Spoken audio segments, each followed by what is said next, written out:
And Zippel? Do you agree? We agree. It would have been better if you had told us in advance.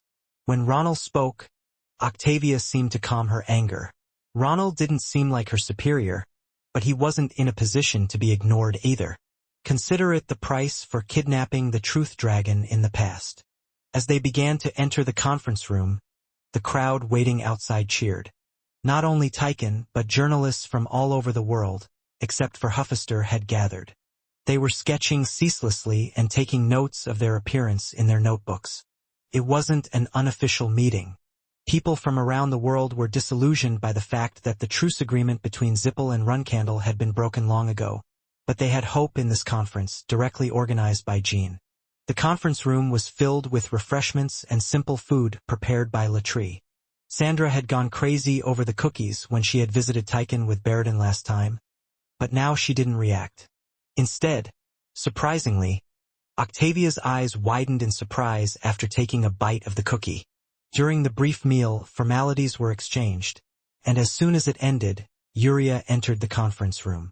At just 13 years old, Yuria stood confidently before the supposed world conquerors, with an unyielding gaze. "Hello, I'm Yuria Alfrian, who has come as a censor for today's meeting. You can have a comfortable conversation, and ask me to inspect it when you deem necessary. I am Latrie, Yuria's guardian dragon.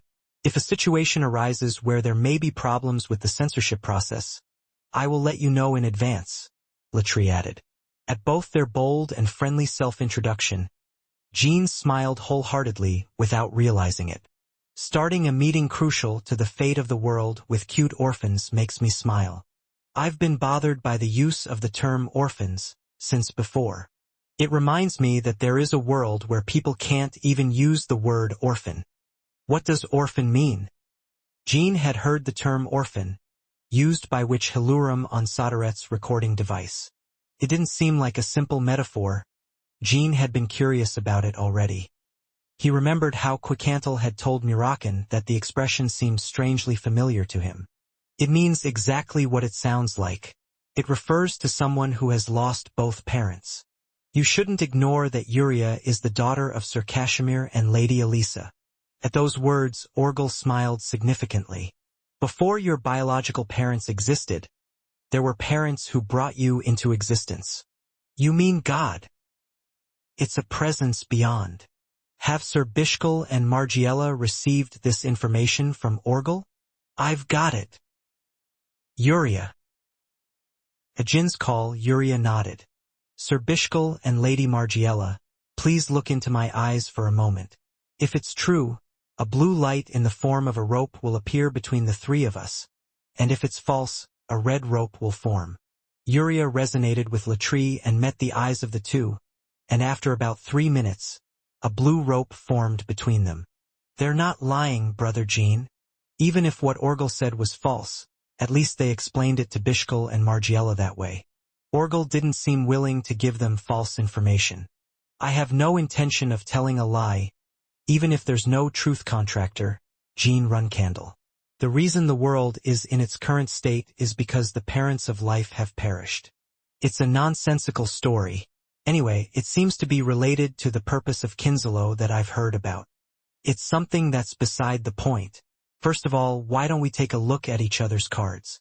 I'll refrain from using the word orphan in the future. I agree. Then first, let's start by finding out the damage situation of each faction. I'll go first.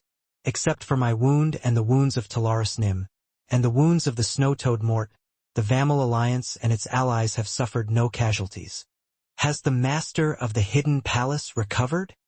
He couldn't fight due to internal injuries and chaos invasion. We don't know how long it will take for him to recover. Yuria Nim, please confirm. As Ronald said, Yuria made eye contact with Jean this time. Naturally, a blue light appeared. Zippel lost about 70% of its fleet, and Cadanim was severely injured. Additionally, about 300 elite magicians died, including 27 members of the Spectre Squadron, and about 1,000 more casualties occurred, but most were resurrected with the demon god's orb. However, it will take us 2 months to restore the fleet. The damages suffered by Zippel, as identified by the seven-colored peacock, were around 50% loss of its fleet, but both Zippel and Kinslow had been engaged in battles with the ram for some time, even after Jean had escaped from Huffaster. In the process, they suffered an additional 20% loss. Your patriarch did not participate in this battle. But I'm curious. Did Zippel's patriarch suffer any damage in this battle? Ronald pondered for a moment before replying. He was struck. But I can't give you any more details. Yuria. Yes. Please wait a moment. Jean requested confirmation not because he thought there would be lies in the damage situation. It was hard to believe that a fleet of that size would be restored in just 2 months. A blue thread formed between Ronald and Yuria. It's incredible that the entire fleet can be recovered in just 2 months. It's impossible with just manpower. Jean didn't ask Ronald about the method. Yuria was only here to confirm the damages of each faction, not to unearth all their secrets. After all, there were no guarantees that the other party would respond. Kinslow lost around 10% of the fleet and about 1,500 mass-produced Legend-type golems. I also took a hit, but I should be able to recover in about 3 years even without special measures. 3 years? Are you saying that if we have to wage the final battle against Rosa in her, you won't be able to participate in full condition? There's a high probability of that.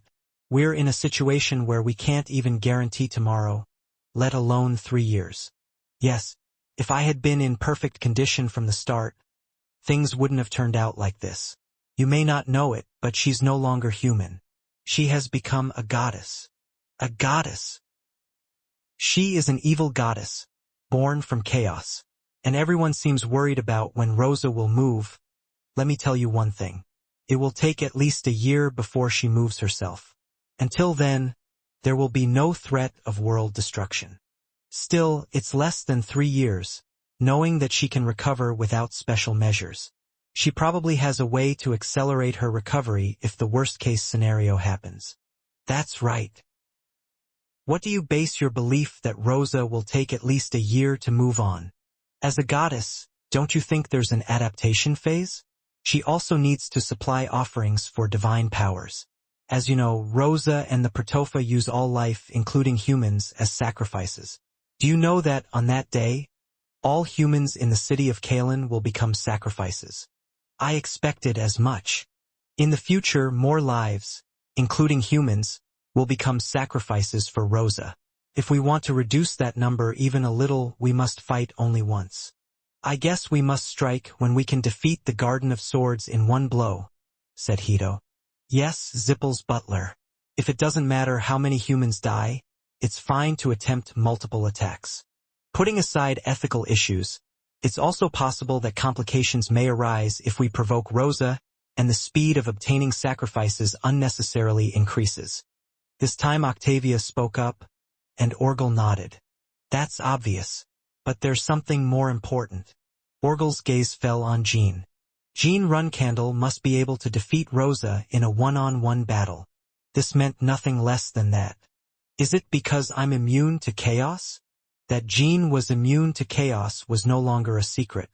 Everyone saw it when Jean directly faced Rosa in the Garden of Swords. Orgel nodded. Because you are the only one immune to chaos. In the current world, probably only you can kill Rosa Runcandle. If there are no special means in Zippel. Yuria. As previously verified by Orphan Explanation, this time Bishkal and Margiela were also verified on behalf of Orgel.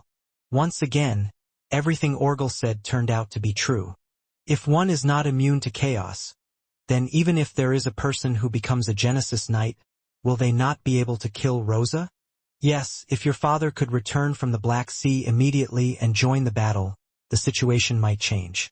But aren't you currently unable to contact him? Yes.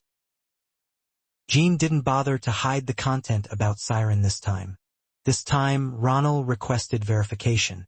Zippel had long wanted to know about the communication between Siren and Runcandle.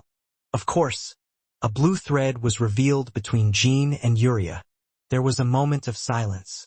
It seems like my shoulders weigh a little more since I'm the only one who can face Rosa.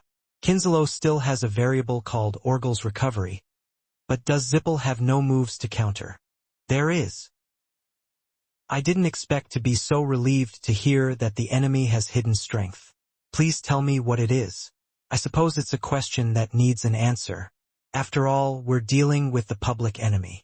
It's manipulation of history. However, it's a means that will never be possible without your partner, the survivor of Hister. Jean immediately changed expression and asked, Sir Ronald, does Zippel now know the whereabouts of the survivor of Hister? Valeria Hister. The last time Jin's companion saw her was about 2 months ago. It wasn't the first time she had been out of touch for so long, but even after the news of Jin's return spread throughout the world, it was impossible for her not to stay in contact. Above all, Rosa announced that she had found the legacy of the first patriarch to lure Jean to the Garden of Swords, and invoked Paidler, who was supposed to be the guardian of Timar's fifth tomb. All clues indicated that something had happened to her. I don't know why you're asking us about your companion, the 12th flag-bearer. Have you also lost contact with the survivor of Hister? Yes. Normally, Jean would never have asked Zippel for information about Valeria. But now was not the time to hesitate. To that, Ronald sighed and Octavia touched her forehead. Judging by your reaction, it seems you don't know either.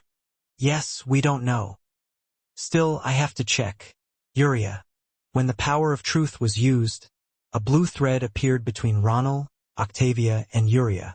Just as Jean was about to be disappointed, Ronald revealed new information.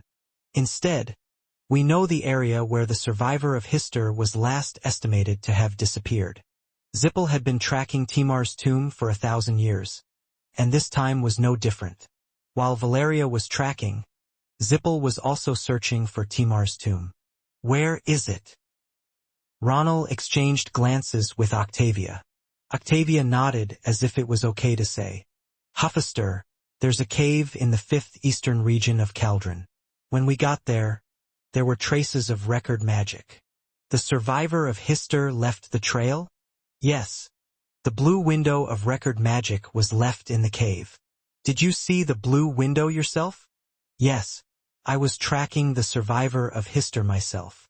If it was Valeria whom Jean knew, she wouldn't have made such a careless mistake, unless she deliberately induced a trap or distraction. Please, tell me more about the situation at that time. I confirmed the location of the survivor of Hister from afar, and followed her. As it was within the 5 eastern regions, there were many restrictions on my movement and that of the survivor of Hister.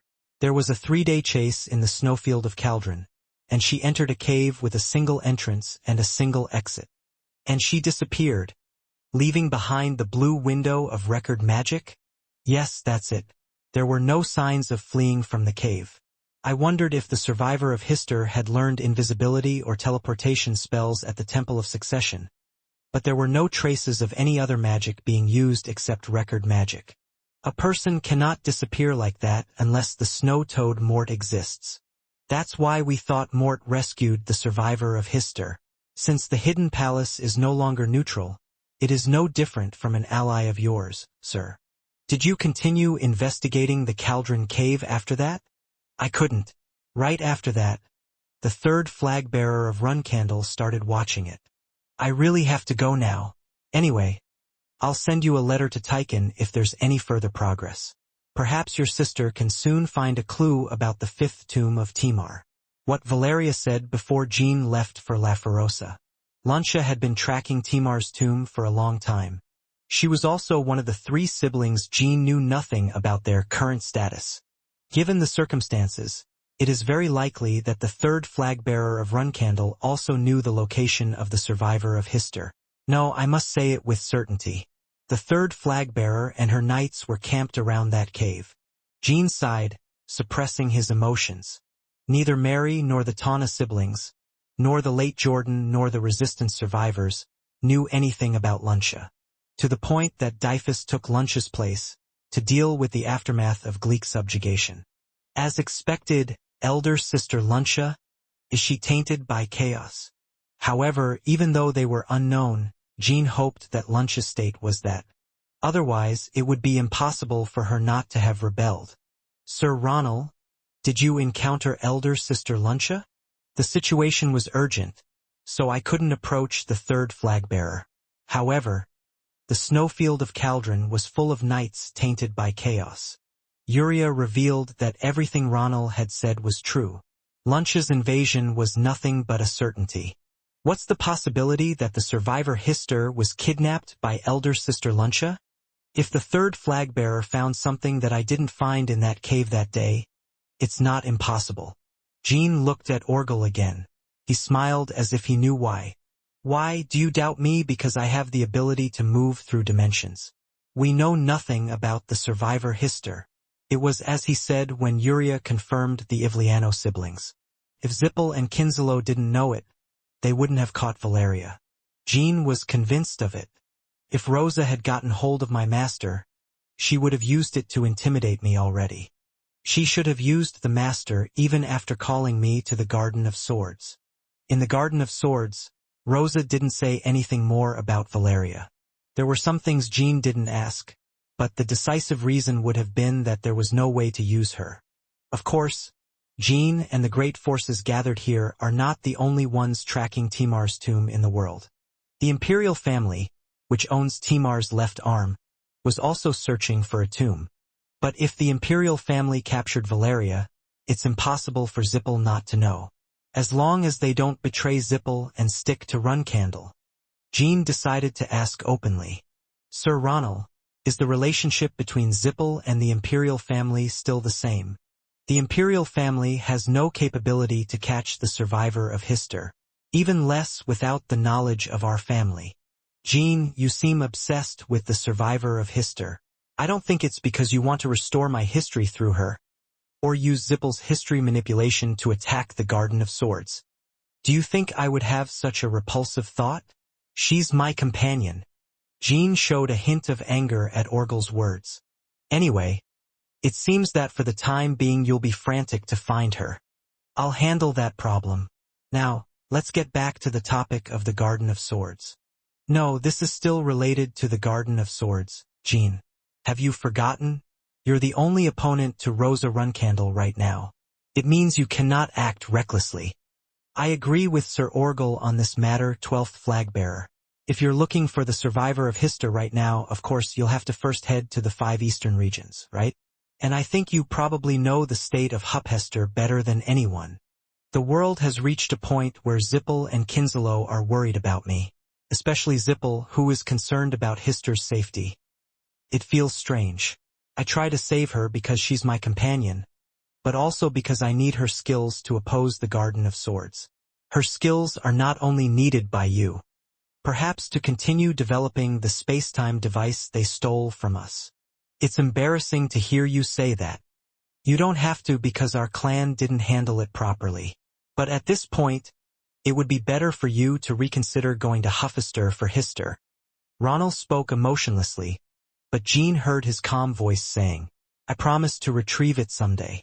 Although Zippel isn't manipulating history, there will be other means. Kinzelo will surely be able to accelerate Orgel's recovery if he pays a price. The power of truth that Yuria possesses is still not perfect. Although it can accurately distinguish between truth and lies, it was impossible for her to understand the truth of revenge, deliberately left unsaid. Jean didn't believe that Zippel and Kinzelo didn't know it, so he was sure there were things they weren't saying on purpose. But they were still concerned about their own safety, as that was the best means. Even if Yuria's authority was at a level that could even reveal hidden truth, this was only a temporary alliance meeting, not a real one. If she had used her authority so deeply, the meeting would have collapsed in the first place. From their perspective, the best outcome is to use me to eliminate Rosa without showing another card. The battle prowess Rosa showed in the Garden of the Sword was undoubtedly so transcendent that it could be called an evil god. But when the day comes for Jean and the temporary alliances to face Rosa in the final battle, it will surely be even worse than now. Even if Jean wins against her, there will be no way to achieve victory without suffering serious damage. Of course, Zippel and Kinzelo would also suffer damage, but they wouldn't be comparable to Jins, who fought Rosa head-on. And what will happen after the war? Kinzelo and Zippel are no longer allies.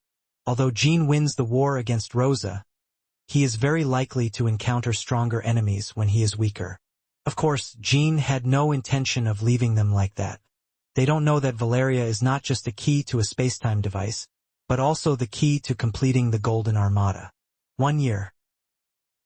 In that not-so-long time, Jean prepared to confront Rosa and used the other two factions as much as possible. If you're so worried, attach someone. As soon as the meeting is over, I'll go to the snowfield of Caldron. So soon? Attach someone. An interesting demand. I feel like he's going to use us to the bone until the temporary alliance ends. Isn't that common sense? No matter if they give anyone, I'm going alone anyway. Orgel said before that Rosa would take at least a year to move again. I have to do everything I can within that time. That's why Hister is absolutely necessary. Kinslow agrees, Margiela said with sparkling eyes, and Ronald nodded as if he couldn't help it. Zippel will agree too. There's one person from Zippel's side that I want. Who are you thinking of? Jean made eye contact with him and said, Baradin. Put Baradin Zippel. She sighed and lowered her head. That child is no longer the Baradin Zippel you knew. He now is almost like a newborn. A newborn? Could you explain it in simpler terms, Captain Spectre? It's literally as I said. Baradin has lost everything, including language, knowledge, magic, habits, and memories. According to Octavia's expression, Baradin is currently in an expressionless state. Jean also had the momentary sensation that his mind went blank upon hearing this news. Ronald seemed slightly uncomfortable. Jean wanted to immediately subdue Octavia and thrust a sword into her throat if she didn't explain everything related to Baradin properly. Jean finally regained his composure, and his gaze settled on Yuria. Soon, the power of truth manifested, and a blue thread became visible. Until yesterday, I was trapped in a life support device. Thanks to that, my clan won't be able to manipulate my mind for a while. So it seems you've lost all your mana. Not just mana, I also have some memory issues. I can't even remember the names of my siblings. And I've forgotten a lot of magic. It's a side effect of the commotion. I'm sure my mana will return, but I can't be sure about my memories. As for magic, I can learn it again. A conversation Jean had with Baradin before departing for La Ferosa.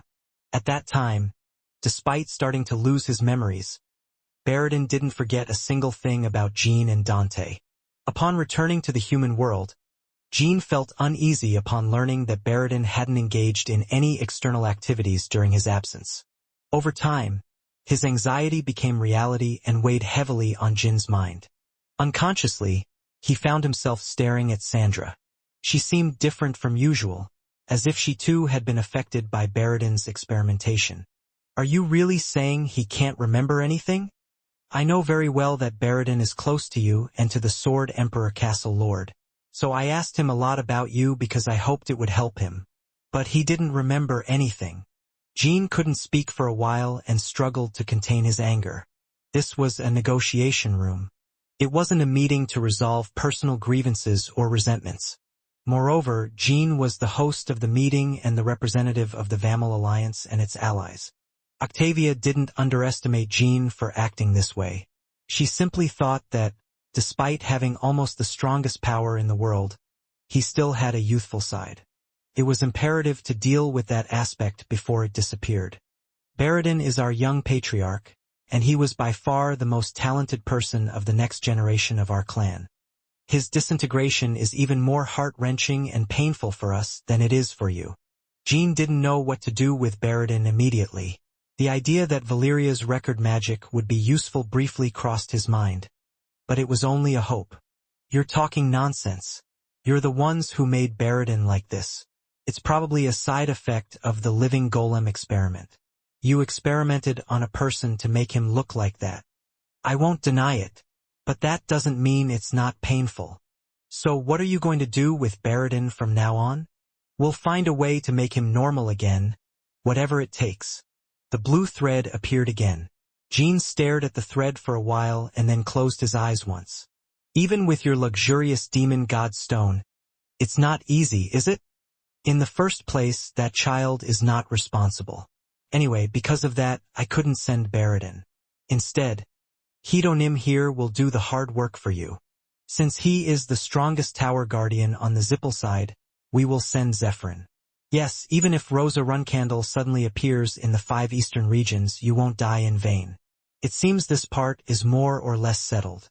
The remaining tasks were to set the time for the temporary alliance to launch a joint attack in the Garden of Swords and to plan contingencies. Opinions began to fly, but it was Orgel who took the initiative to lead the meeting. Orgel had a deeper and broader knowledge than anyone else about chaos, the attributes of that power that were only recently known to the general public, and about the evil god and the prophet. So, it means Kinslow has been checking the formation of the ship called Ram since that day. At Jin's question, Orgel nodded. Yes, if my prediction is correct, the current completion level is less than 50%. Maybe not even 30%. Then we must attack before it's completed. I hope so, but it seems difficult at this rate. Ram. Did she take the last letter of her name? The prophet. No, Hilurum seems very narcissistic. When Jean said that, Orgel let out a low laugh. It seems you've been thinking of the prophet as Hilurum all this time. I suspected that. If that's the case, wouldn't your ruby cat have reacted to something in the Garden of Swords? The prophet isn't Hilurum, but her daughter. She's just one of many daughters. Many daughters? Does that mean there might be more beings like the prophet in the world? At least not in the human world. If there's a space that Hilurum hasn't fixed, there might be some, but it's not really significant. After all, they can never come out in the human world until Hilurum awakens. Anyway, the only thing her daughters are waiting for is the resurrection of my former lover, Hilurum. Is that why she uses humans as sacrifices? Not exactly humans themselves. Of course, things like flesh and bones are necessary, but their effectiveness isn't as great. What is truly needed is despair. Only pure and massive despair can awaken Hilurum. It seems you know a lot about Hilurum. It seems like you want to awaken her. That's not something people who have never been in love would say. Awakening Hilurum wouldn't benefit me at all. I don't even want to hope for it. Uria's authority continued to form a blue thread, but Jean felt uncomfortable relying so much on Orgel's knowledge and experience in that way. Once I find Valeria, I have to somehow learn more about Hilurum and the prophet. Dr. Quall said that before the mistress left Tychon for the last time, she talked about the marble I got in Joshua's village, the magical tomb of Shujil Hister. Before departing for La Ferosa, Jean had entrusted half of Shujil Hister's magical tomb to Gilly. Valeria discovered a year ago that Gilly had the magical tomb, and through it, she obtained a clue about the record magic. Thanks to that, she was able to proceed with the restoration of Joshua's marble and Soderet's recording device. However, she is currently missing. Anyway, there's no way to avoid the restoration of Ram at this point, so we have to assume that the final battle will proceed with Ram completed. What we're going to do is, will we take care of Ram and send the 12th flagbearer to where Rosa is? Orgel nodded at Ronald's words. Very astute. Until then, let's hope that Keliark Zippel recovers, and that the demon god orb reaches its final stage. 12th flagbearer, I want to ask you something. What is it, Ronald Zippel? Do you have any means to purify chaos? Jean had intentionally placed knights from his family on the route to the conference room. This was to demonstrate that they had a perfect means of purification, unlike other forces that use chaos as a means of control. Yes. Ronald and Octavia's pupils widened as the blue thread appeared. Then, please use the purification method on my father. Didn't you say earlier that you couldn't accurately inform me of Keliark Zippel's condition? Because I needed to be careful. My purification method isn't perfect. If there has been a physical transformation due to chaos, or if the enchantment has already been completed, purification may not be possible. Ronald showed hesitation for the first time as another blue thread emerged. Seeing the reaction, it seems he is already in that state. I think this is not only about the survival of our family but also about the fate of the world. whether my father can fight in his full state or not. During the final battle, I also need Keliarch's power. Of course, it's unpleasant, but if the purification method is improved before the battle, and if his power is needed at that time, I will allow you to use the purification method on him. Understood. The meeting continued for over 2 days, and the temporary alliance of the three forces made the world buzz from that day on. March 7, 1803. As discussed in the meeting, Jin's group had entered the Cauldron Snowfield. This time he didn't use the Red Owl. He went with Zephyrin, Hito, and Sandra Zippel. Fortunately, unlike during the meeting, Sandra was showing the same side Jin knew. Ha ha ha, Jin. My performance was really convincing, wasn't it? I wanted to express my immense love for you during the meeting. But no, Sandra. Wake up. If not, we won't have the chance to see each other separately like this. That's why I persisted with this farce. Initially, I didn't plan on asking Zippel and Kinselo to send someone. Only those who are prepared can seize the opportunity at any moment. Since I acted like a madwoman that day when nothing was confirmed, I could be with you like this as soon as the opportunity presented itself. After saying that, Sandra smiled widely and linked her prosthetic arm with Jin's. Jin didn't immediately separate it. It was because he felt relieved. Cauldron Snowfield. During this time, it was common for experienced adventurers or trained martial artists to get lost and freeze to death in the Cauldron Snowfield. Of course, this did not apply to Jin's group that arrived in the snowy field, but finding the way with just the map given by Ronald was a Herculean task. If not for Shuri, it would have been even more difficult. Shuri was once again doing an excellent job as the group's guide. Kaya haha. Come on, Shuri. Give this sister a kiss. How is Shuri so smart? Is it because he takes after his owner? Nya. When Shuri gently pushed Sandra away, Zephyrin let out a chuckle. Sister? You're saying something funny, young lady living golem. Jean Runcandle's ruby cat is a creature that is at least 1,000 years old. Wow. Why are you picking a fight over something like that? What do you mean picking a fight? I just find you amusing. Hito, tear her mouth sideways. Since earlier you've been saying ridiculous things because you rely on the butler of physical beauty. You should know there are more monsters in this world than you think. Humph, if you're so confident, why don't you hit me first? I guarantee that as soon as you lay a hand on me, Hito will definitely draw his sword. Then we'll fight until there's a winner, and I have a feeling who will win. Ugh, really? How did I end up being treated like this? If not for my master's orders. In the Soda Desert, you didn't attack for the things Jean stole, and this time it was on your master's order. Being the Great Duchess of the Demon World is a decent position. There are many excuses even if you always lose. Ha, okay. Then hit me first, living golem. I'll definitely kill you. Unlike Zephyrin, Sandra tried to swing her fist immediately, but Hito pushed her away before she could reach Zephyrin. Hito sighed deeply as he watched the twisted Sandra in his grip. Since the journey began, Sandra and Zephyrin had constantly been engaged in a verbal war. Looking back, the atmosphere wasn't very good when they met in the Soda Desert. Don't you think there's already enough tension meeting in enemy territory? Said Jean. But Jean, she keeps getting on my nerves. Did you see? She started the fight first. Is it a secret to Sir Jean that you've been deliberately stepping on my heels the whole time while walking? If you both do it again, I'll leave you somewhere and go alone. Everyone will not be able to retreat from the Cauldron Snowfield without me, right?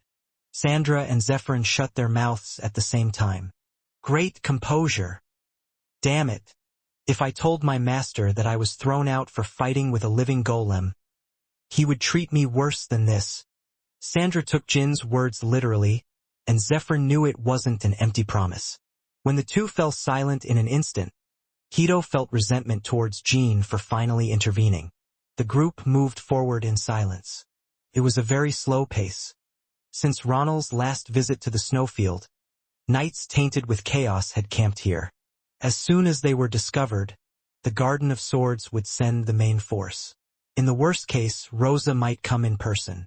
It would take a considerable amount of time to come directly from the Garden of Swords to the Cauldron Snowfield, but if he used something like the Prophet's Cave they used in the Soda Desert or the Chaos Dragon, it was hard to predict. If Owl Nim were here, we could have moved much faster than this. It's frustrating. Owl could not help Jean while tracking Yona. For the past 3 years, since the subjugation of Glayek, Yona's cycle of rampages had been shortening more and more.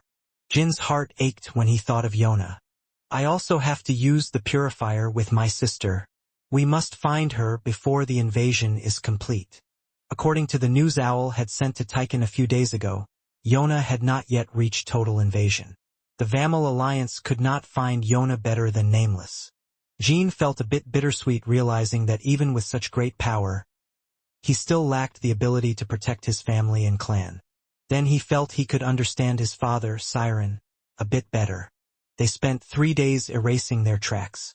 Fortunately, the group was able to pass through the snow-covered Rocky Mountains without being detected by the scouting knights.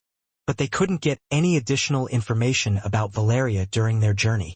All they saw was the pale, dark sky with snow and rocks, without any difference between day and night. Looks like we're almost there. In the distance, they saw a dead-end cliff that separated the heart of the snowy mountains. Shuri pointed with his front paw to one side of the cliff, which was where the cave was located, although the group could not see it yet. Jean sent Shuri back into the ruby. It was because Jean felt the energy of chaos. It had been like this for the past 3 days, but it was especially dense near the cave. I expected this. Although it's difficult to monitor the entire snowfield, they're definitely watching the area around the cave where Hister disappeared.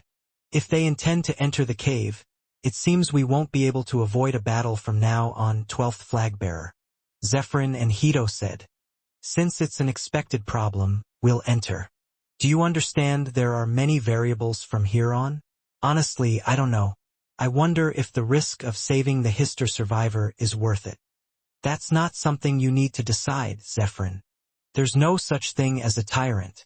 Of course, there's no need to worry about danger if Hister is in that cave. But do you really think there's any chance of that happening?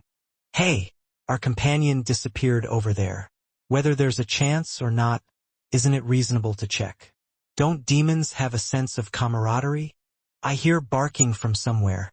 Sir Jean, my point is to search elsewhere than the snowfield. Sir Ronald has failed, and from what I see Runcandle has too. If they had caught her, they would have already tried to negotiate or threaten. As Zephyrin said, there was no chance that Valeria was still in that cave. However, Timar's tomb was always composed of subspace.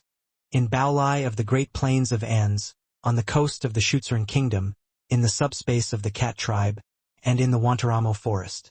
Ronald said Valeria disappeared without a trace in that cave. If there's a subspace leading to Timar's tomb in that cave, it would mean Valeria had reached Timar's 5th tomb and taken refuge there. Or she might have been forcibly moved for some condition being met. There may be a subspace, Zephyrin. That's how all the Timar tombs I've found have been. Are you saying the Hister survivor might have entered there? Now I understand why you haven't lost hope. I can't believe we can have a subspace date after a snowfield date. Romance, more romance. And there's something I didn't understand from the beginning. Why did you bring this living golem? It's not that she's powerful. She always says stupid things like this. Zephyrin was asking Hito, not Jean. Hito did not answer and wiped the frost from his glasses. 12th Flagbearer, so it's decided that we will enter. How do we proceed? I think Zephyrin should take care of all the knights first. Although there's a strong chaos energy, Jean thought Zephyrin could overwhelm all the knights near the cave. Although she had always been defeated or outmatched by Jean somehow, she was undoubtedly one of the strongest in the world. Then the next step is obvious. Keep their attention until reinforcements arrive. Right? It's too simplistic. Well, there's no other way. We can't kill all those people without leaving traces. Then what's my job? Please cover me while I look for subspace traces inside the cave. Well, that's fine by me. I needed someone to vent my frustrations on some kind of living golem anyway. Zephyrin. Yes. I have a request. Jean met Zephyrn's eyes and said. Zephyrn almost showed a puzzled expression in her eyes. It was the first time she had seen that demon address her in such a respectful manner. A request. If possible, I want you to kill the knights without causing them too much pain. Does it mean that most of the knights remaining in the Garden of Swords did not rebel because they were engulfed in chaos and not of their own will? There may still be some who do it of their own will, but as you said, most would be like that. What crazy knight would want to fight under that monster? No matter how strong he is, the knights forming Runcandle are especially proud. Jean recalled the conversation he had with Jordan while receiving the clan's sword techniques. Most of the knights in the Cauldron Snowfield were forced to become chaos monsters. It was impossible to purify them all. Judging by their size, they were almost completely engulfed in chaos. Just when Zephyrn was about to respond, Jean lowered his head. Zephyrn shrugged as if she had no choice. I'll do it. I'm not doing it for you, but I guess it's more dignified this way. Thank you. I'll make sure to repay the debt. Shall we start now? Yes. I'll give you a signal if something unexpected happens. When I roar 3 times in a row, leave the cave immediately and prepare to escape. Go and die. No, you can't die. You must live until we all get out of here. Demon Dragon, keep your promise with Jean. Understood. Zephyrn snorted at Sandra while transforming into her true form. Make sure to have fun on your sad date, living golem. From my long experience, it seems the Hister survivor that Sir Jean is trying to save is more than just a companion. Oops. What did you say? The knights in the snowfield who sensed Zephyrn began to emit chaos energy seriously. Sandra cursed at Zephyrn's back as she flew up. My lady, calm down. Hito, did you hear what that crazy demon dragon just said? I heard it. But how can I calm down? Jean is mine. I will tear that demon apart. Wait, is Jean married? Jean Runcandle wouldn't like the way you're acting now. And he is not married. Really? Was that thing just spouting nonsense? One day, that demon dragon will truly die by my hands. Sandra wanted to continue her tantrum, but she closed her mouth upon seeing Jin's sad expression. He seemed very gloomy. The gray sky over the snowy field was darkening with the demonic energy of Zephyrn in an instant. She was literally annihilating the knights who had begun to come to her. She did not reveal her arrogance or the composure she usually hid behind laughter and etiquette. She was keeping her promise to Jean. We better leave now too, Tower Guardian. I don't think there's much time left. Of course, not all the knights began to fight Zephyrn. About 20% of them still remained near the cave, keeping watch over the surroundings. Hito. Yes, my lady. Can't you face those knights alone? Why do you ask? Yes or no? It is possible. Then, Hito, clear the path alone for Jin's sake. Hito was briefly surprised that Sandra could have such deep thoughts. Of course, I could do it, but I think the 12th flag-bearer would object. Why? He is not the kind of person who yields his burdens. Anyway, you've made a very commendable suggestion. Jean was already advancing. Bradamanti was wrapped in jet-black shadow energy. About 100 knights remained near the cave. As soon as they realized Jean was approaching, 13 of them fell one after another after being struck by the first shadow sword technique, the Soul Slash. As expected, they are all completely consumed by chaos. The knights, tainted by chaos, had become grotesque monsters who could no longer be called Runcandle Knights.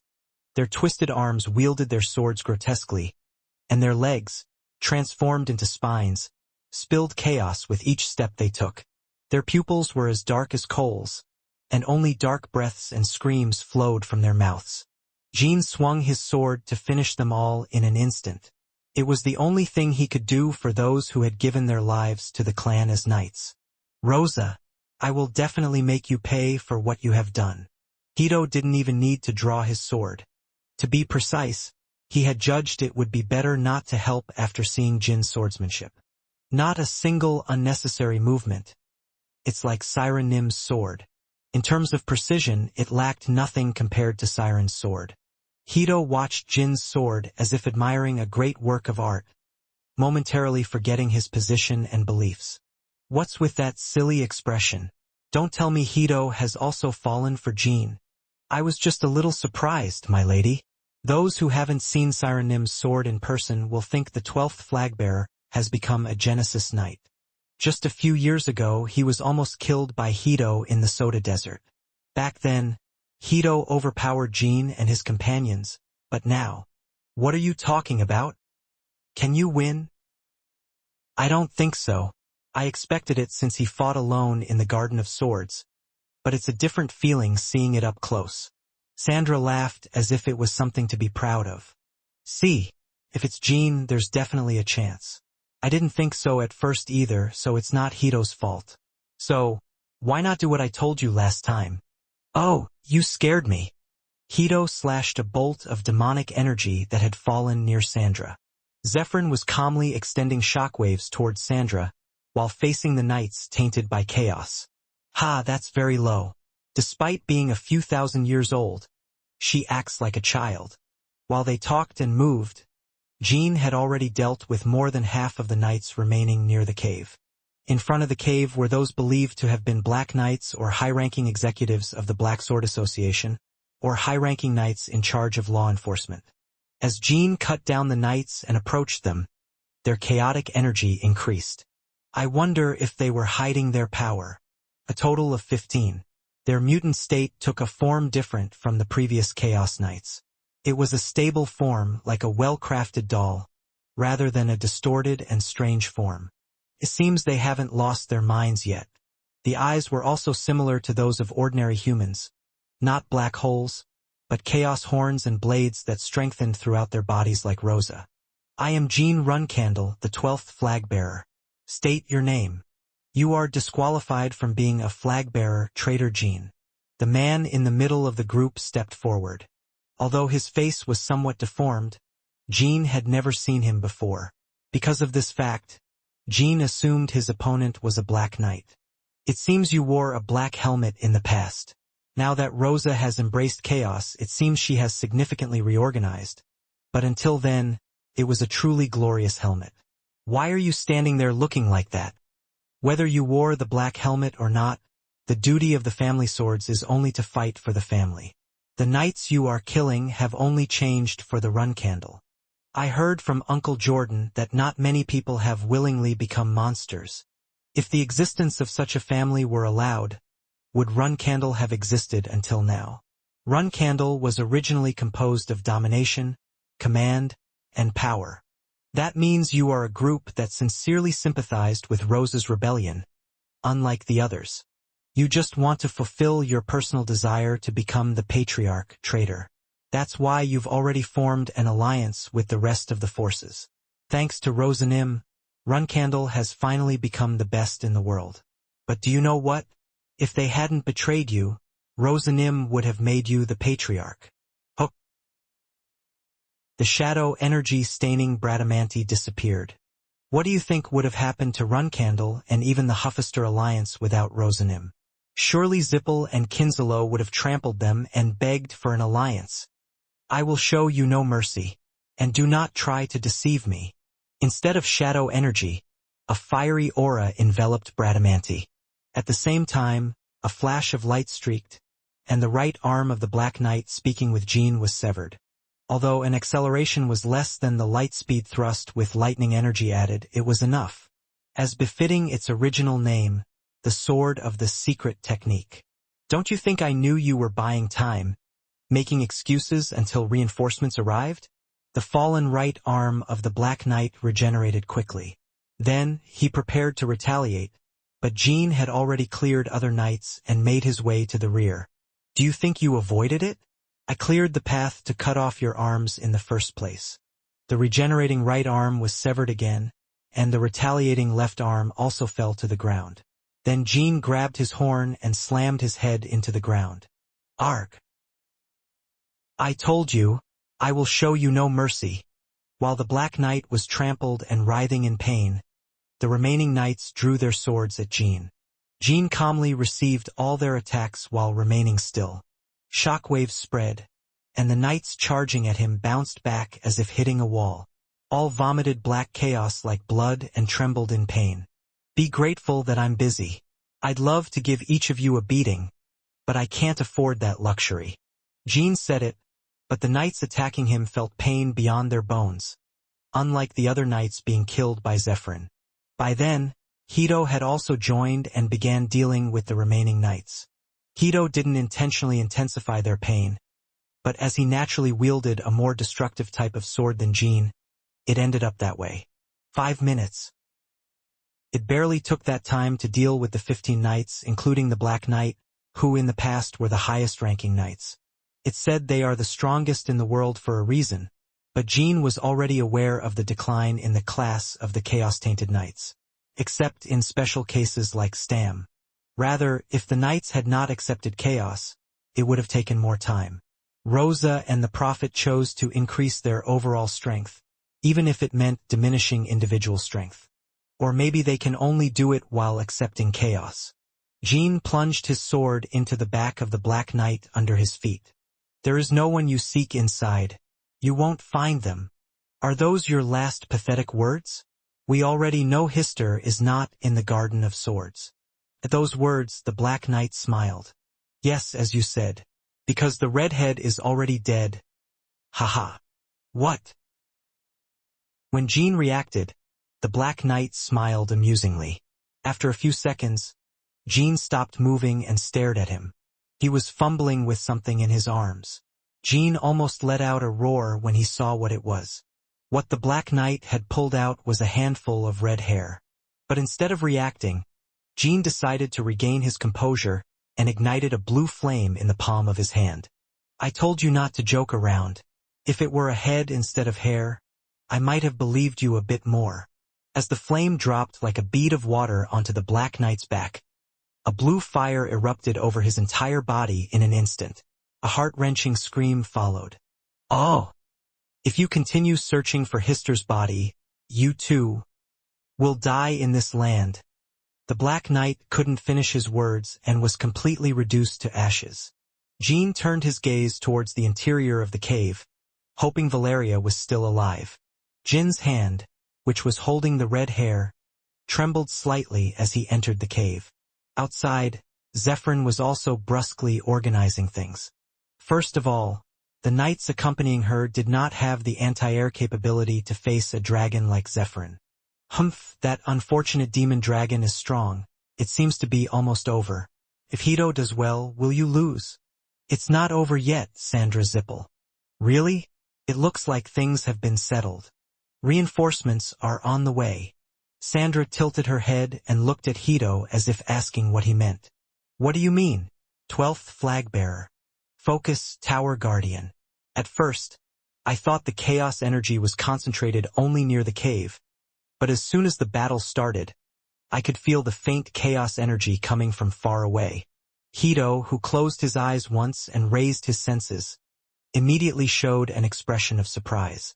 He could feel an extremely weak energy, as small as a tiny insect hidden in a field, but he was sure it existed without having to search for it.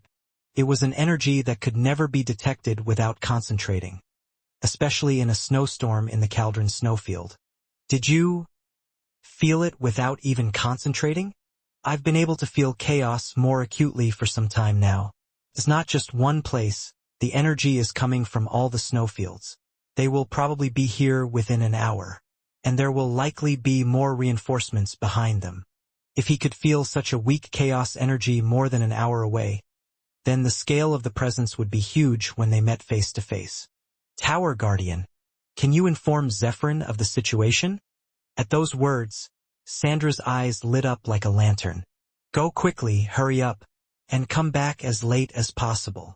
Her eyes lit up with excitement at the idea of being alone in the cave with Jean as soon as Hito went to inform Zephyrin. Besides, Jean was walking very slowly. Of course, it was because he wanted to explore the cave in detail after Valeria's disappearance. However, Sandra decided not to think about that and focus on the fact that she was alone with Jean. Come to think of it, this is the first time I'm walking alone with Jean. It's so nice. Sandra said. But Jean was too focused on observing the interior of the cave to even hear her. After a while, Sandra grabbed his shoulder and asked, "Is the person we're looking for very important to you?" "Yes." "Why do you ask such an obvious question?" "It might not be her hair, so don't be too impatient." "I'm sure it's her hair," Jean replied. "How can you be sure?" "Because it's an uncommon color." Of course, Valeria is not the only redhead in the world. However, Jean clearly recognized that it was Valeria's hair, and it was something difficult to explain in words. "Will you come to rescue me too if I get kidnapped somewhere in the future?" Sandra said. "It depends on the situation," Jean responded. "That's very cold of you, but I forgive you because it's cool." "But I think you'll come to rescue me anyway," Sandra said.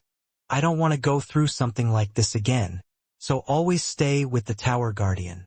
Sandra got teary-eyed as Jean continued observing the surroundings. "I still don't see anything unusual," as Ronald said. The cave was not very deep, and even after a few minutes, Jean hadn't noticed anything noteworthy. From that moment on, Sandra stopped complaining and started meticulously searching the cave with Jean. There was still chaos energy because the knights had been residing there, but since Valeria disappeared, the Garden of Swords hadn't made any additional changes to this place. Despite being a land where an important figure disappeared, they only dealt with the personnel without making any changes. The meaning of this fact was clear. It seems that Runcandle— No, the Garden of Swords is being very cautious with this place, dear. Although Hister disappeared, they didn't dig up the ground or demolish the walls. Even the icicles remain intact. They must be hundreds, if not tens of years old. I thought the same. You said the tomb of the first patriarch of Runcandle is a subspace, right? I think they were looking for a way to enter that subspace. If Runcandle knows it's a subspace, it's very possible. Finally, when they reached the end of the cave, Hito, who had gone to inform Zephyrin, returned. "Why did you come back so soon? Peace and quiet were starting to come, but you're as unconscious as a musclehead." "Everything has been settled there," and Zephyrin said she will first explore precisely. She also said that if possible, she would delay or annihilate any reinforcements arriving. "All right, Tower Guardian." If Zephyrin did that, it would add more time for additional troops to arrive, but it was difficult to calculate how much. At the end of the cave was a chamber filled with a transparent substance similar to ice, without any part broken and reformed. Elder brother Ronald was right. There's only one way out of here. Either we go back the way we came or we break through the ice wall. Now I understand why the survivor of the Histers couldn't be located by my clan. Even after Jean and Sandra continued searching for any trace of mana in the cave, they found nothing special. The blue window showing the record magic that Ronald had seen was also not there, which was to be expected since the magician was no longer there. Valeria was out of contact for about 2 months before disappearing from here, and she didn't leave any clues about Timar's tomb. Most likely, Valeria was in a desperate situation where she couldn't even contact Tychon during those 2 months. And she suddenly disappeared from this very place, with a slightly shaved lock of hair. Sir Ronald didn't get to face my master properly, but it's certain that Rose's knights fought with Valeria. Valeria would have sought this cave after escaping that battle. Ronald would have pursued her and Luncia too. Even after combining all of Ronald's information, the incident became increasingly confusing. More than 10 minutes had already passed. 12th Flagbearer, I think it's a trap. Rosa Runcandle must have expected you to come here. Maybe. In that case, she should have placed more troops or prepared to ambush us when we entered, or even appeared herself. It feels like Rosa Runcandle is giving you time on purpose. Jean nodded, as he had been considering this possibility all along. As the Tower Guardian said, Timar's tomb is supposed to be here. She must have waited, assuming I have a way to get there. Suddenly, Paidler Runcandle's image crossed Jin's mind. It's very possible that Sir Paidler is the guardian of the 5th tomb. However, if the prophet took Sir Paidler out of the tomb, she must have entered the 5th tomb at least once. But why is Rosa giving me time as if she wants me to find this? Is it because Valeria is still inside the tomb? Maybe the prophet who left the tomb for some reason doesn't know how to re-enter. The problem is that not even Jean knows how to enter the tomb. It wasn't like the first tomb where there was a key or a guide. Time was passing incredibly fast. 12th flag bearer. Speak, Tower Guardian. We won't be able to come back here. If it becomes clear that there's no other way, Rosa will completely block this place. So, how about we try something they haven't done and leave quickly? Are you suggesting we destroy the cave? Yes, it seems there is no other option. We won't destroy the cave. Even if we return today without any harvest, we don't want to eliminate any reason to come back later. Then, are we going to stay like this? We have to be rational. For Hito, it was more important not to put Sandra in danger than to find Hister. Especially in such a desperate situation as this, it was even more important. Hito, you said it was someone very precious to Jean. Think of something more drastic. I think it would be better to stay here, my lady. Hito was right. If they couldn't harvest anything, they should return as soon as possible and reconsider their search. I'll try one last thing, and if it doesn't work, we'll leave. Good idea. What's the plan? I'll fill the cave with shadow energy. If there's no response, we'll retreat without further delay. Jean sat up straight and released his shadow energy. When he used the key to the first tomb in the past, Murakan also injected a large amount of shadow energy this way. Perhaps shadow energy itself is the key to responding to the subspace. Please open. Jean thought, but in reality, if shadow energy were necessary, Valeria's entry into the tomb wouldn't have been possible. Jean was grasping at straws. The shadow energy quickly filled the interior of the cave. However, even though Jean released a massive amount of shadow energy in an instant, there was no response. Watching from the side, Sandra bit her nails and turned her head towards Hito. Can't you do anything else, Hito? I don't think I can do anything, milady. I'm not a shadow energy user. Then pray. Don't just stand there. Do you mean pray? Yes, sincerely. Ask for help to find Hister, Jin's friend. Sandra closed her eyes and clasped her hands together. Seeing her, Hito let out a deep sigh and adopted the same posture next to her. He wanted to know what it was about, but he couldn't help it because it was obvious that if he didn't, there would be another commotion. And then, the commotion came when Jean felt a sudden strike on the back of his neck. All of a sudden, the shadow energy is being absorbed in one place. It was the first time a change occurred. Jean immediately directed his gaze towards the place where the shadow energy was converging. It was where Sandra and Hito were praying side by side. Hito, your sword. The sword is shining and doing something. The sky has answered our prayers. I see it too, milady. What the hell is this? Jean had a strong intuition that Hito's sword was the key to Timar's fifth tomb. The light extending from the sword blade gradually transformed into a door-like shape. The speed at which the door formed was exactly proportional to the infusion of shadow energy. Sandra trembled with excitement, believing it was the power of her desires, while Hito stared in bewilderment at his sword and the door. Is it true that Baal is related to the old run candle or Solderet, as the black dragon Murakan once said? The word Baal was engraved on Hito's sword blade, which he had obtained by chance long ago. Where did you get that sword? You're asking a strange question, Black Dragon. From those who have experienced your battle prowess in the Gaifa Islands before, I've heard it wasn't exactly like that. Keep that sword safe. It seems to be related to this Murakan. Come on, kid. When the group first encountered Hito at the White Tower, Murakan suffered a brief headache upon seeing Hito's sword, as if a forgotten memory had resurfaced. Even after escaping the Soda Desert, Murakan continued trying to recall memories related to the sword but failed every time. Due to this, the group assumed Hito's sword was also an object whose history had been manipulated. But, of course, no one could have imagined that Baal would intertwine with Timar's tomb in this way. I don't know the reason. You used a great deal of shadow energy when you fought me in the past, and there was no reaction at that time. Probably because the positional condition of Timar's tomb wasn't met. It seems the sword is the key to opening the tomb. Where did you get that sword?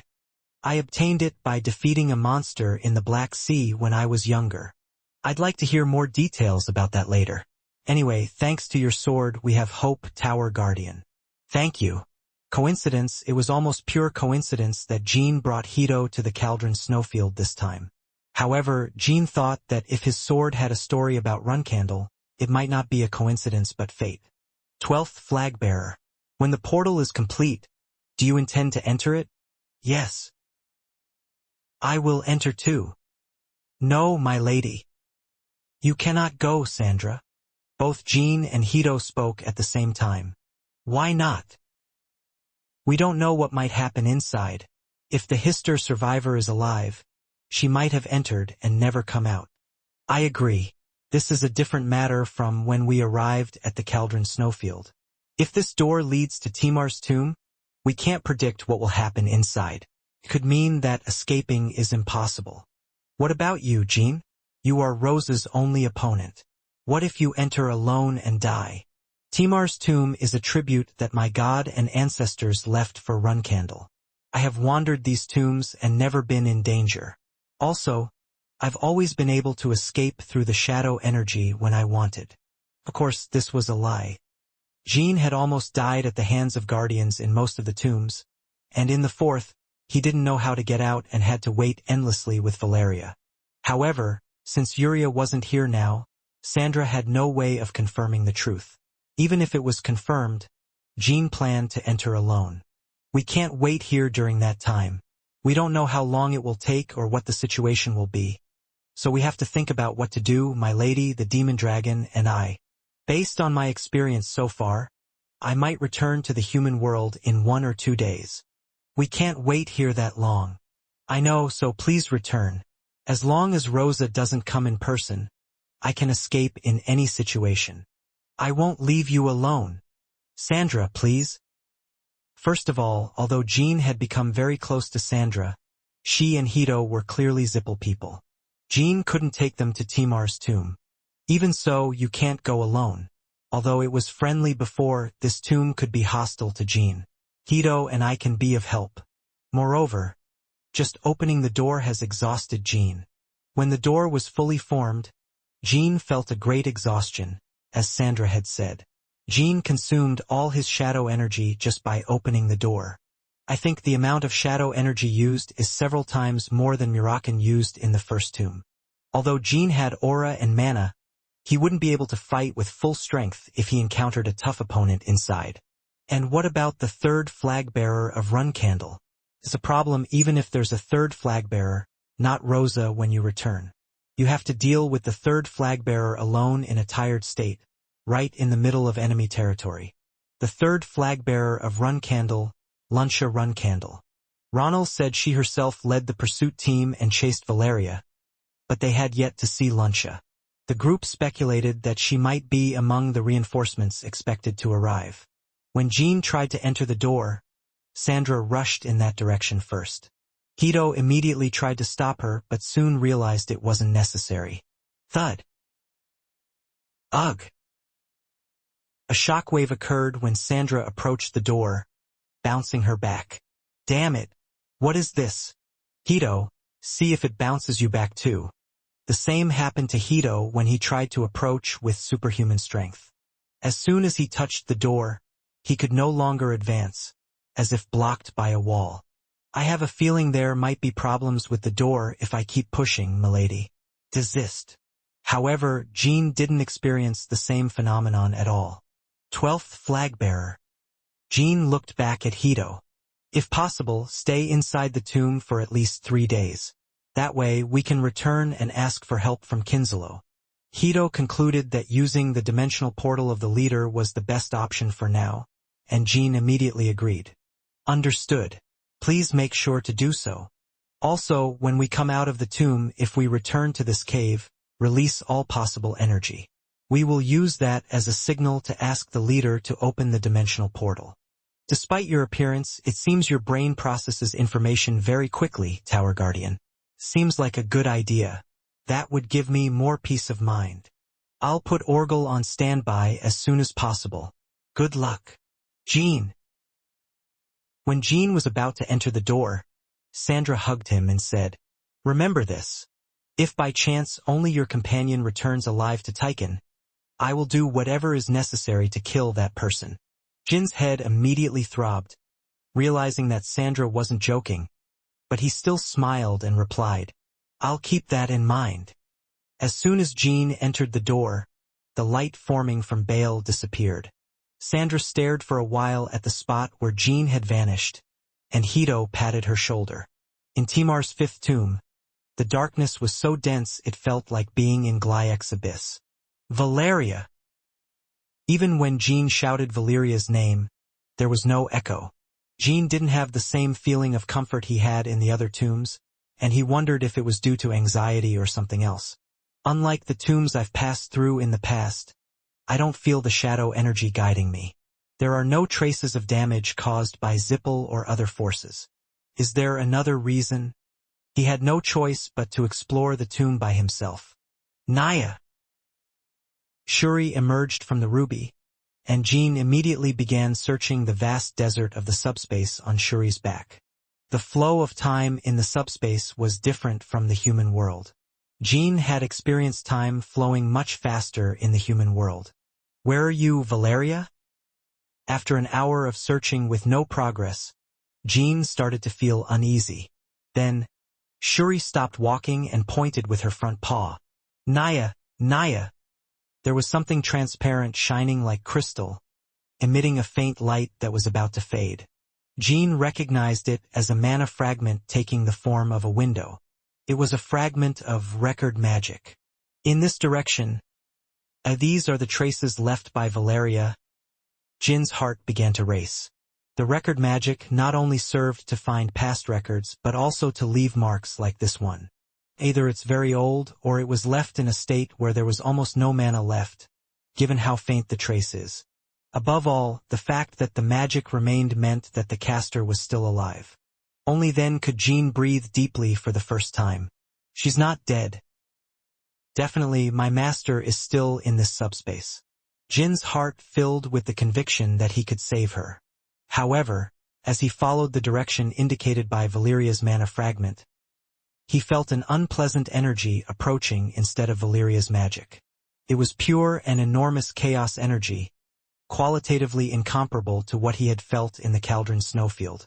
As he approached the source of the chaos, the subspace not only displayed desolate darkness but also battle traces. There were cracks and distortions all over the space, as if caused by destructive sword strikes. Finally, Jin found himself face to face with a woman who wasn't Valeria. "It's been a while. My younger brother." It was Luncia Runcandle, his second elder sister. Jin's eyes widened in surprise. "Elder sister? Luncia?" Jin could not have imagined encountering Luncia here instead of Valeria. The excitement he had felt at finally finding Valeria's trail turned into an unpleasant anxiety, like rancid oil. "Why are you here, elder sister?" Luncia's beloved sword, Charles, gleamed with black chaos. Jin could only stare at his second sister like someone who had lost his mind for a few seconds. Luncia also looked at Jin in silence for a while. It was not easy to read what emotion her black-stained pupils held. On the other hand, Luncia clearly recognized Jin's emotions. "It doesn't seem you like the fact that I appeared before you at this moment." Jin repeated Luncia's words and involuntarily lowered his head. A very strange and terrible pain, which Jin had never experienced in his entire life, gnawed at him from within. The pain of losing a family member. That was exactly the kind of pain. Jin had already expected that Luncia would be stained by chaos. However, Jin hoped that chaos would not completely invade her. Raising his head again, Jin observed the black horn on his sister's forehead. She had already crossed a river of no return. "I trusted you, elder sister. Was there ever that level of trust between you and me?" Luncia had never been close to any of her siblings. She believed that only Luna gave meaning to her life. Winning against her sister in a competition, or even losing and following her for the rest of her life, was all she wanted. That was why, when Luna voluntarily relinquished her position as the next patriarch at the age of 19, Luncia's world became an existence without meaning or color. It was in the year 1799 when Luncia felt fire in her heart again. It was the same day Jean made the declaration of patriarchy. What happened between Jean and Luncia at that moment was far from an act of brotherly love. They fought with their lives on the line until one of them fell. Moreover, the two did not have a long conversation after the incident. I will also become patriarch. I thought there were only fools, but there is one for real. Let's do our best, elder sister. That was all. But Jean felt that at that moment a deep bond had formed between him and Luncia. They had lived as strangers all their lives. But with just one fight, Jean felt they had become siblings with the same dream. Luncia felt the same way. That was why, before going to La Ferosa for the third time, Jean believed that Luncia would keep the Prophet at bay. Did Rosa and the Prophet find your weakness? It was impossible for Luncia to accept chaos voluntarily. Jean was convinced that Rosa and the Prophet's tricks had defeated her. In response to his words, Luncia smiled like a crescent moon and tightly grasped her horns. What difference would it make if I said yes? There must be something I can help you with. Jaja, are you really the 12th flag-bearer I knew? You are talking nonsense. Wake up, Jean Runcandle. My younger brother. I am here as your enemy. Luncia slowly raised Charles and pointed at Jean. This means your only task is to fight me. I have been waiting for this moment for a long time. The moment when I can fight you again. Luncia's black eyes, difficult to read at all times, harbored a glint of bloodlust. The madness of the demon's heart. Though she seemed capable of conversing, Luncia was completely consumed by chaos. Her deep and intense hatred was already piercing Jean with the tip of Charles. Jean decided to control his emotions. He could not fight an opponent while overwhelmed by sadness, pain, or any feeling of guilt. It was an inevitable fight. Therefore, the right thing to do was to end it as quickly as possible, even for Luncia's sake. To save Valeria, who might have suffered from Luncia's attack. Slowly, Jin's eyes became firm. Luncia nodded as if satisfied with Jin's determination. Yes, that's right. But, younger brother, you seem quite tired. Clang dash. Suddenly, Luncia drew her sword, and Jean stepped back. At the time of the patriarchal declaration, it was a thrust that put Jean in mortal danger from the first strike. Luncia's sword had reached a much higher level of illumination than then. However, you have mysteriously become strong again. Thanks to you, my boring fate will be a little more enjoyable. The first time I fought you, I also had many limitations. I think it was the price of that time you reached me while exhausted. Despite being stained by chaos, Luncia had not lost her transcendent and indomitable dignity, like figures such as Stam, Paidler, or Rosa. The initial impression was that Luncia was pushing Jean. Her sword left cracks and sharp traces in the dark space, surrounding Jean with them. She is strong. Even stronger than Lionel Runcandle. In some aspects, she was even harder to deal with than when Lionel and Stam cooperated. It was because she ruled this subspace beyond the size and level of her power. The trajectory of Charles's attack was not straight. Every time Charles moved, the dark space twisted and turned following a random pattern, following Luncia's will and constantly changing its trajectory. It seemed like he was dealing with the entire subspace, not Luncia, and Jean quickly realized this fact. That was why I didn't feel the shadow energy guiding me when I first entered this place, unlike other tombs. Because elder sister Luncia had already taken control of the entire tomb. Drops of blood flowed from 4 or 5 open wounds. Like Jean, he only suffered that amount of wounds while understanding the characteristics of Luncia and the dark space. A blue energy ray shot out from Sigmund and pierced the Chaos Sword. And the two unleashed the clan's secret technique at the same time. The 5th secret technique, Light Speed Thrust, empowered with lightning energy, chaos, and each individual skill. When they extended their swords, it seemed like they were going to pierce each other's chests. However, they had both anticipated each other's swords and were stepping back to their respective sides accordingly. The entire subspace split in half. The two swords, extending and passing each other, struck the void at the edge of the subspace. Luncia looked at that edge for a moment, while Jean did not. Do you remember? The first day I faced your lightning energy, I protected countless knights from you. I continue to fulfill my role of protecting the family from you. How did you enter here? Isn't it obvious? I know the prophet played some trick, but this space was originally prepared for me. It's hard to understand why Soderet's subspace treats you as its owner. It's as you say. However, I think there are other things you're very curious about. Hister, after defeating you, elder sister, I will look for her myself. You suspect the red-haired woman is still alive. You do not have perfect control over this space. Elder sister Luncia, didn't you know that Hister's magic was still present in the subspace? At those words, Luncia squinted her eyes. Oh, that's quite interesting if it's true. If there is still magic present, it means the caster is still alive somewhere. I knew the woman was hiding somewhere in this place. I was sure she was already dead.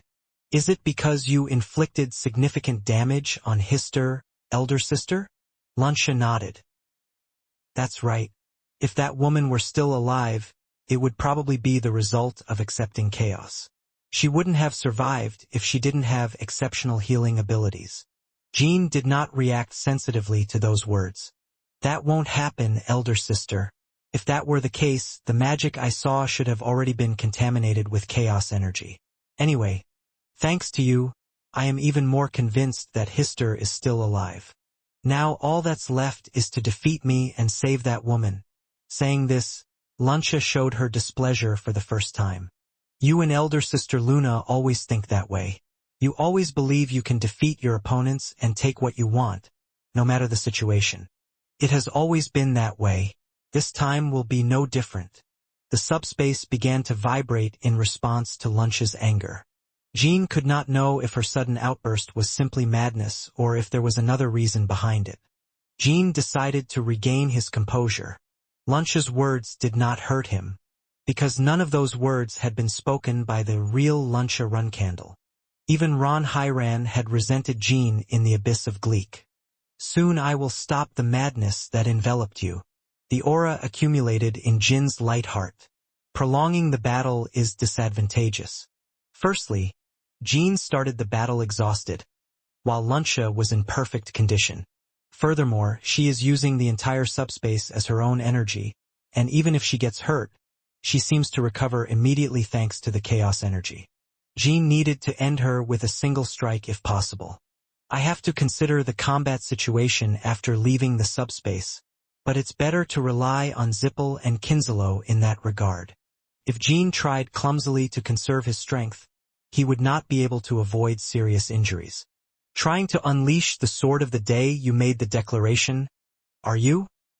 But unlike back then, this time you have nothing to protect, elder sister. However, just like before, you would not be able to receive this sword.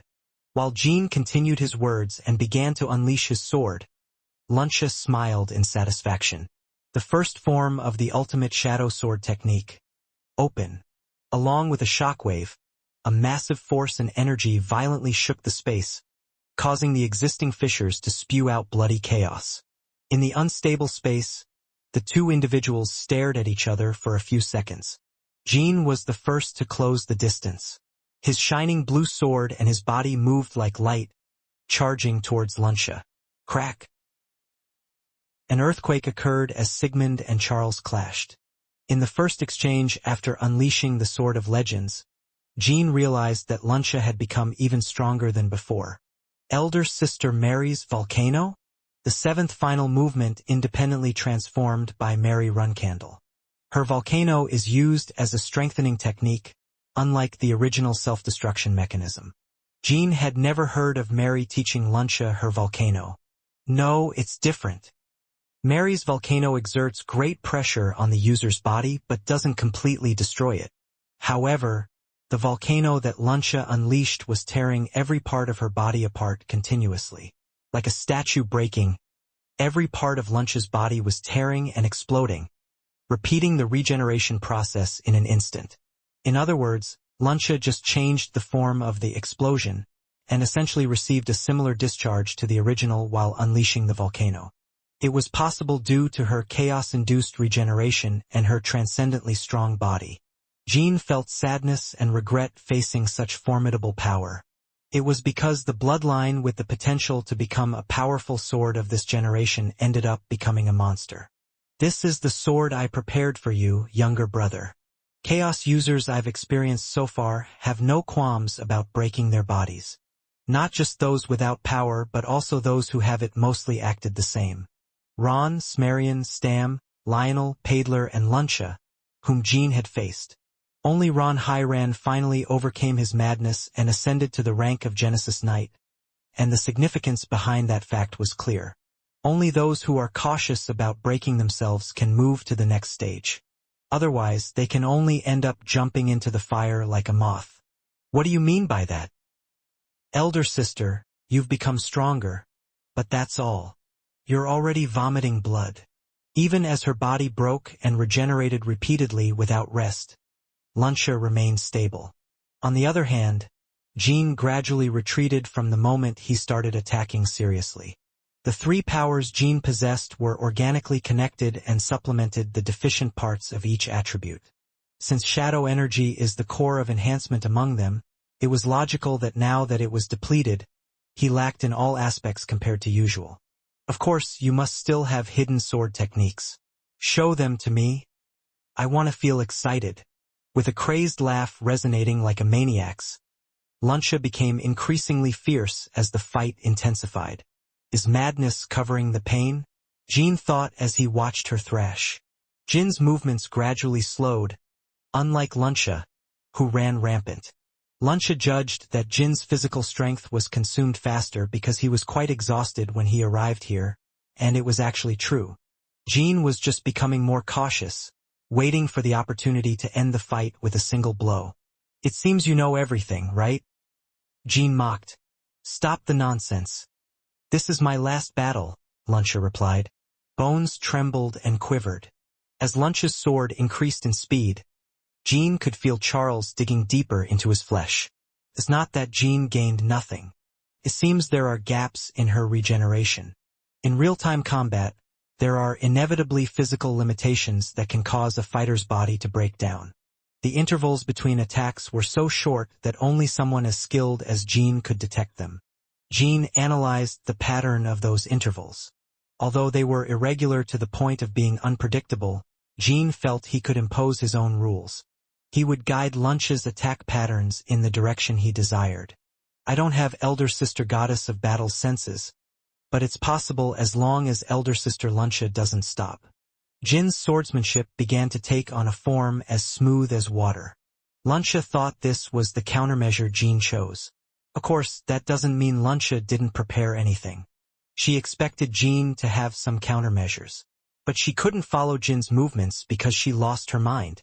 And when Charles grazed her neck 2 more times, Jean had the perfect opportunity to finish Luncia. Now! When Luncia's attack started to change from bottom to top, Jean jumped into the air, as if propelled by an external force. Luncia didn't miss the gap and unleashed a series of lightning-speed thrusts toward where Jin's body floated and the anticipated landing point. A blind spot Jean couldn't perceive. You can't avoid it. At that moment, Jean unleashed the next form of the ultimate shadow sword technique he had been holding back. Sword of Legends, 10th Sword, 2nd form. Sword of Legends, War. The lightning energy formed in Jin's eyes emitted an even bluer glow. As if Luncia had been waiting for that, she concentrated her energy on the tip of Charles's sword. Along with the murky black light unique to chaos, the heavy black light of aura was forming. Run Candle, 4th secret technique. Black Cross. A sword Jean had once seen when facing Hito in the past. Charles's blade, drawn in a cross, seemed to pierce through Jean's side to side. Although Luncia also felt the sensation of slicing flesh as she swung her sword, it was superficial. There are times when Joshua is useful. In the past, when he fought Hito in the White Knight Tower, Jean had once seen Joshua's Black Cross. Luncia's secret technique was incomparable to Joshua's, but Jean minimized the wounds thanks to the memories of that time.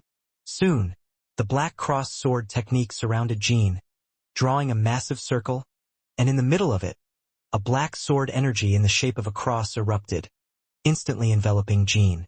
It all happened in an instant. The black cross sword technique was shattered by the lightning energy of the Sword of Legends. Of course, the ultimate shadow sword technique Jean unleashed exceeded Luncha's expectations. For the first time, Luncha seemed to retreat, but she still took most of the lightning energy that pierced through her body. Ugh! Luncha's body was repeatedly pierced with holes the size of human heads that kept appearing and disappearing. The speed at which the Sword of Legends destroyed her body and the speed at which she was regenerating were almost the same. The volcano hasn't erupted yet. Still, Elder Sister Luncha is almost an immortal being in this subspace with such regenerative power. Luncha withstood the second form of the Sword of Legends and the blows of her volcano. Only a handful of people in the world can withstand this level of damage. Even those stained with chaos.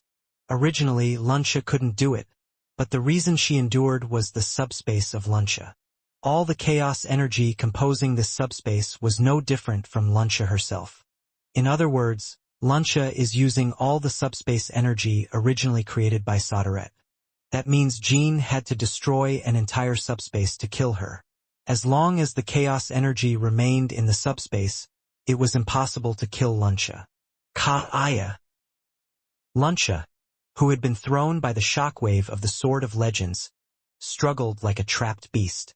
She knew that if she reached Jean once, she could bring him down. She also knew that if Jean had arrived without depleting his stamina, she could never have defeated him. Jean sweated and controlled the lightning energy of the Sword of Legends.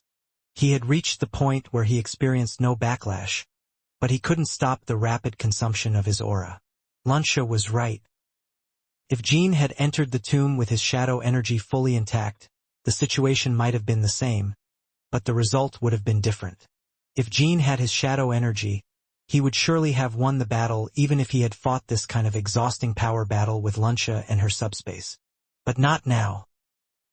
Although Luncha's regeneration speed couldn't keep up with the destructive power of the Sword of Legends.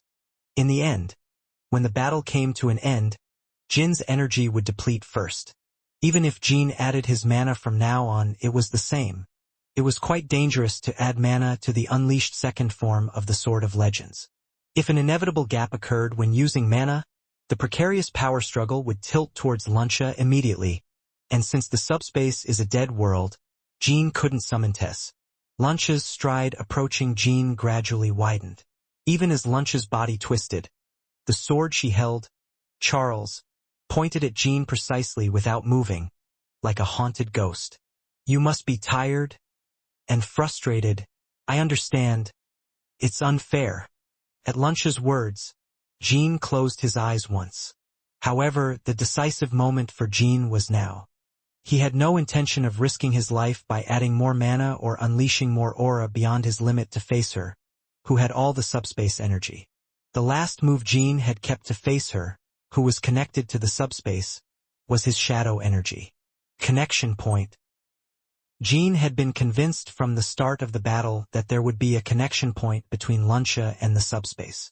Luncha was not originally the owner of the subspace. She only became the owner thanks to the Prophet's schemes. Therefore, it was natural for there to be a connection point for assimilation with the subspace, and Jean had read the shadow energy's movement throughout the fight. Using the Sword of Legends was precisely a means to pinpoint the connection point accurately. There they are. Sarar. Amid the roar, Bradamanti silently emerged from the sheath. He consumed almost all of his remaining shadow energy to open the door, and not a drop was left. Jean gathered all his remaining shadow energy and activated Bradamanti. No, this is the end, elder sister. The Sword of Legends was unleashed. Immediately after, Luncha recovered from all her injuries, and Jean cut the connection points between Luncha and the subspace with the black-stained sword. Luncha showed no sign of subsequent recovery once the connection points were cut. Her secret technique was incomparable to Joshua's, but Jean minimized the wounds thanks to the memories of that time. Pooh! Black blood tainted with chaos splattered across Jin's face.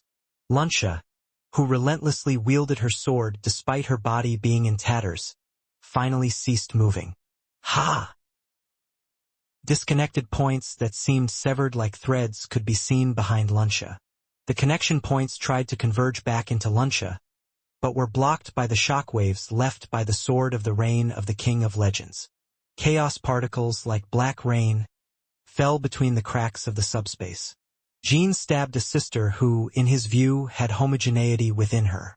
Although the situation couldn't have been avoided, it still pained his heart as if something had broken. I've lost. A metallic sound came from Luncia's tired throat. Jean didn't twist the sword that pierced her chest. If possible, Jean wanted to speak to his sister one last time. Luncia, facing her death, if only she could shake off the madness even a little. Elder sister Luncia. Who? Have you regained your senses? Little brother. Jin's eyes widened.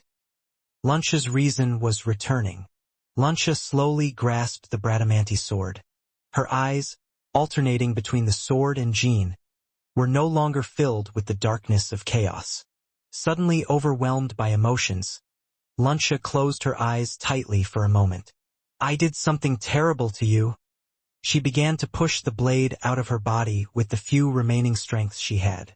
It wasn't an action of revenge. Jean carefully helped her remove the sword from her body.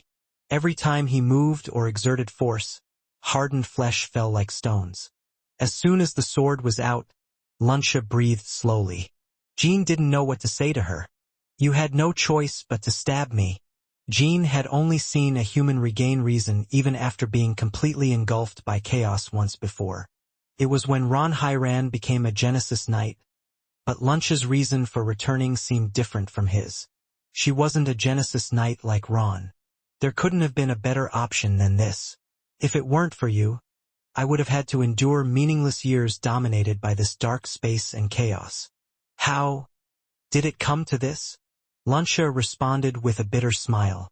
Because of the family. The family. The family she spoke of wouldn't be Rosa or the other siblings. When Runcandle used the word family, as if referring to something very precious, it usually referred to someone other than blood relatives.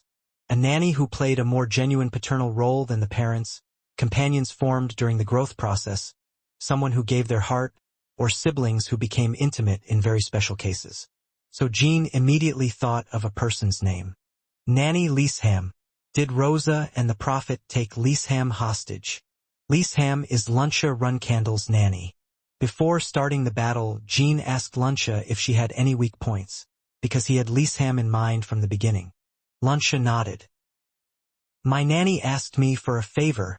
Did Nanny Leesham ask you to accept chaos? Nannies in Runcandle have been so dedicated to the point of being cruel. Personal life doesn't exist for nannies. They exist solely for the children entrusted to them and never do anything that could harm them under any circumstances. Tamiun Marius, who deceived Luna, ended up becoming Joshua's dog, but her essence was, ultimately, a twisted love for Luna. Not just Gilly, but not even Tamiun would have asked her child to accept chaos. As far as Jean knew, Leesham wasn't that kind of person. She is capable of paying any price, even death or something worse, for the sake of Luncia. Hasn't Nanny Leesham already been brainwashed? No, the nanny was fine. It's just that. Luncia's eyes turned red. She had a daughter. Nanny Leesham had a daughter? Runcandle's nannies can't have children. Even the adopted children raised by Tamiun in the orphanage were only weapons that could be used and discarded at any time. If they were Tamiun's biological children, Runcandle wouldn't have chosen Tamiun as a nanny. However, Leesham has a biological child.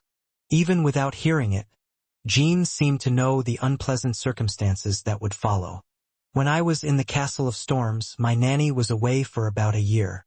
She said she gave birth to a daughter then. Leesham risked paying a cruel price for infringing a nanny's laws. In addition to the newborn child, her relatives from 3 generations were almost exterminated. But Leesham didn't pay any price. But at that time, Father covered it for me.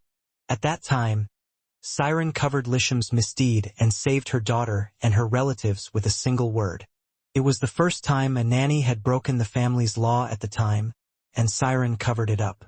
In return, after giving birth, Lisham never saw her daughter or family again, and they were all exiled from Huffister and moved to a small town in the Luthero-Magical Federation. The reason the patriarch forgave me at that time was probably because of the young lady. For me? Young lady, you cared a lot for me when you were young. Of course, you still do. If I were my father, I would have thought that my current state lacked determination and fighting spirit, so I wouldn't have saved my nanny and her lineage.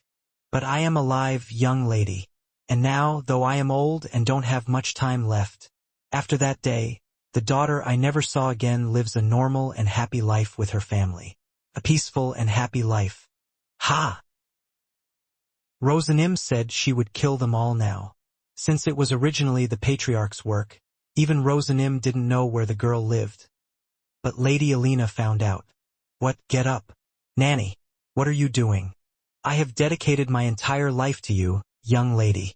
I gave my youth and everything to you. So, just once, can't you show mercy to this wretched person? I will try to stop my mother. Get up. Don't do this. But that alone won't allow my daughter and grandchildren to survive. Rosa's condition was that Luncia replace the owner of this subspace, the person who originally owned this space. Luncia accepted the condition. While Luncia explained these things, Jean struggled to control the hatred building inside him towards Rosa. She said it was only for a year and that it was enough to replace the original owner of this subspace for only a year. The old knight Paidler Runcandle. He was originally the owner of this place. Jean had foreseen that the prophet would retrieve Paidler from his grave, but never thought Luncia would be the one to replace him. He hadn't even considered such a thing possible. Damn it! But as soon as I took Sir Paidler's place thanks to Alina's abilities, I realized it was a lie. I wouldn't be able to leave this place even after 100 years. Not just a year. The prophet might have another method I didn't know. But I was sure. I have completely become one with the subspace. That's why Luncia could regain her sanity despite being consumed by chaos. She was no longer the human Luncia Runcandle. She had become the subspace itself. Therefore, as the chaos of the subspace consumed, the chaos that consumed Luncia also weakened. This also meant that if the subspace collapsed, Luncia would also face death. Even now, the subspace was breaking in real time, dropping the black rain of chaos. Jin's gaze fell on the connection points. If I reconnect them, can you survive? Probably. The entire subspace hasn't been completely destroyed yet. But I really don't want that, little brother. It's better to end like this. At least my sanity has returned, and I can die as myself. How did you get in here, elder sister? In my opinion, the prophet doesn't know how to return here, even if she can replace Sir Paidler with you, elder sister. It could be. But, does that matter? The purpose would have been to use Sir Paidler, who was here in my name, as a complete force anyway. I know a sure way to enter here. If you're alive, I'll come back when I can save you someday. It's not yet possible to cure cases of total invasion like yours, but there is a way to purify chaos. If I reconnect to it, I'll go mad again. I don't want to lose you like this. If you hold on, I'll make sure purification becomes possible. If you disappear like this, you won't be able to get revenge on them, right, elder sister? There's no guarantee they've kept their promise to save Nanny Lisham's daughter. That's right, there's no guarantee. It was just our mother's promise. If the nanny had told me before her family was taken hostage, I might have found another way. But at that time, I couldn't ignore my nanny.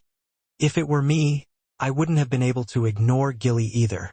I'll check and protect Nanny Lisham's family, so please wait. Luncia pondered for a moment before nodding. All right, since I'm trapped in a snare anyway, but what's the reason for going so far for me? Even if you kill me here, it wouldn't be so bad for you.